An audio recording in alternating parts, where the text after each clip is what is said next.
Baiklah, langsung saja masuk pada pembahasan yang pertama, yaitu apa itu zat PT dan apa itu somatic embryogenesis. Zat pengatur tumbuh adalah senyawa organik bukan nutrisi dalam konsentrasi rendah, dapat mendorong, menghambat, atau secara kualitatif mengubah pertumbuhan dan perkembangan tanaman. Zat pengatur tumbuh mempunyai peranan dalam pertumbuhan dan perkembangan untuk kelangsungan hidup tanaman serta berfungsi mempengaruhi dan mengontrol pertumbuhan dari semua tingkat mulai dari perkembangan bibit, perubahan-perubahan dari fase vegetatif dan fase generatif atau sebaliknya.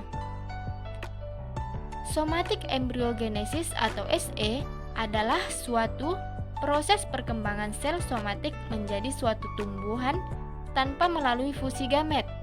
Somatic embryogenesis atau SE biasa terjadi secara tidak langsung, yaitu pembentukan embrio somatik yang terjadi setelah melalui pembentukan kalus atau pada kalus suspensi sel, maupun secara langsung seperti pembentukan embrio somatik yang terjadi langsung dari bagian jaringan eksplan. Berikut ini adalah sejarah mengenai somatic embryogenesis. Pada tahun 1838, ilmuwan Schwann dan juga Schleiden mengemukakan teori totipotensi pada tanaman, yaitu sel-sel setiap tanaman bersifat otonom atau dapat berdiri dengan sendiri. Kemudian sel-sel tersebut beregenerasi menjadi tanaman yang baru. Teori inilah yang mengawali perkembangan ilmu, terutama perkembangan dalam hal kultur jaringan. Kultur jaringan juga dapat dibedakan menjadi dua tahap. Tahap pertama yaitu organogenesis dan juga tahap yang kedua yaitu somatic embryogenesis. Pada tahun 1964, ilmuwan Tolkien pertama kali mengemukakan mengenai somatic embryogenesis. Hal ini pula didukung dengan keberhasilannya mengenai somatic embryogenesis pada tahun 1985 pada tanaman conifera. Selanjutnya, ilmuwan melakukan penelitian yang sama. Ada berbagai spesies tanaman yang memiliki nilai ekonomis yang cukup tinggi. Penelitian seperti ini terus dikembangkan hingga sampai dengan hari ini. Baik, bismillahirrahmanirrahim. Assalamualaikum warahmatullahi wabarakatuh. Saya Khair Ulum, mahasiswa agroteknologi kelas A, akan presentasikan faktor yang mempengaruhi somatic embryogenesis. Nah, jadi pada faktor yang mempengaruhi somatic embryogenesis ini ada 3 hal, yaitu jenis eksplan, sumber nitrogen dan gula, serta zat pengatur tumbuh. Nah, jadi kita masuk yang pertama, yaitu jenis eksplan. Pada jenis eksplan ini, penggunaan eksplan yang bersifat meristematik umumnya memberikan keberhasilan pembentukan embrio somatik yang lebih tinggi. Eksplan yang digunakan dapat berupa eksis, embrio zigotik muda dan dewasa, kotiledon, mata tunas epikotil maupun hipoketil. Nah, jadi pendapat ini menurut Vesco dan Guerra pada tahun 2001. Selanjutnya sumber nitrogen dan gula. Jadi pada embryogenesis somatik mengalami proses pengembangan morfologi serta yang terjadi pada embrio zigotik.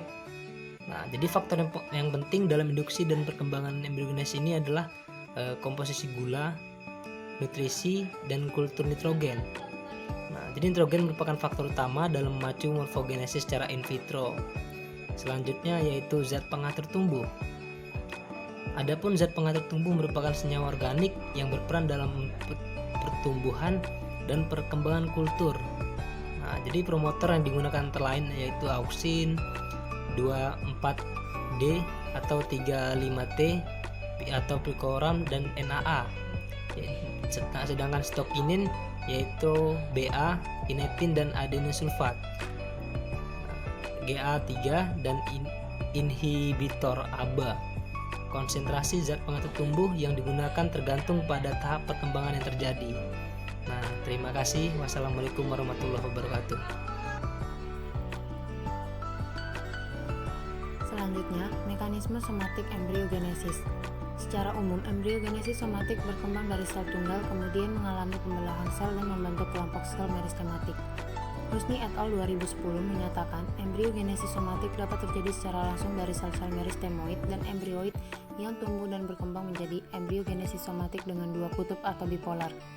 Berikutnya tahapan somatik embriogenesis. Yang pertama, inisiasi dan proliferasi. Embrio yang diambil dari benih ditempatkan pada media yang menyediakan nutrisi yang dibutuhkan untuk perkembangan embrio dalam sebuah cawan Petri. Setelah sekitar 6 minggu, beberapa jaringan tumbuh menjadi jaringan embriogenik. Proses proliferasi ini menandai inisiasi embriogenesis somatik. Selama fase ini, jaringan embriogenik berproliferasi terus-menerus dan dapat dilakukan kriopreservasi dalam nitrogen cair untuk penggunaan di masa depan atau untuk konservasi plasma nutfah. Yang kedua, pematangan embrio. Gumpalan jaringan embriogenik dipindahkan ke media pematangan yang mengandung hormon tanaman yang mendukung pembentukan embrio somatik. Yang ketiga, perkecambahan embrio. Embrio somatik dewasa berkecambah membentuk akar dan tunas mirip dengan tanaman yang berkecambah dari biji dan tanaman yang dihasilkan disebut bibit somatik. Yang keempat, budidaya dalam rumah kaca dan aklimatisasi. Bibit somatik yang dipindahkan pada media tanah untuk pertumbuhan lebih lanjut dan aklimatisasi. Setelah periode tumbuh dalam rumah kaca, bibit dapat ditanam di lapangan.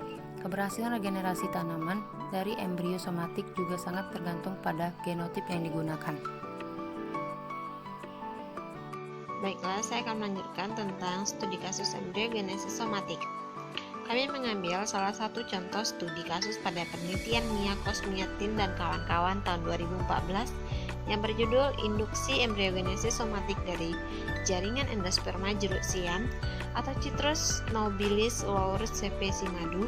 Salah satu permasalahan embriogenesis somatik adalah proses regenerasi tanaman melalui pembentukan struktur spesies embrio yang diinduksi dari sel-sel somatik atau gamet.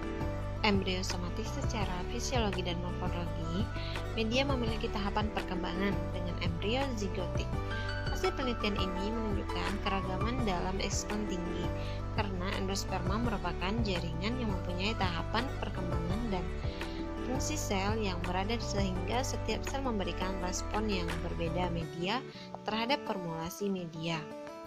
Saat akhir pendewasaan ES, diduga keberadaan ABA menghambat aktivitas enzim LEA untuk mengakumulasi proteinnya, sehingga protein disimpan lebih tinggi dan menyebabkan terbentuknya ES sekunder.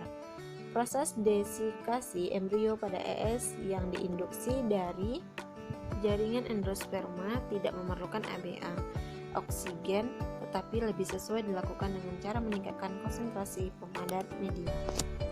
Hasil yang sama terjadi pada embriogenesis somatik jaringan diploid embrio nusellar jeruk. Perkembangan dan pemanjangan tunas dilakukan pada media dengan penambahan GA3. Penambahan kinetin dalam media secara nyata menurunkan semua perubahan yang diamati dan morfologi yang tumbuh tidak normal.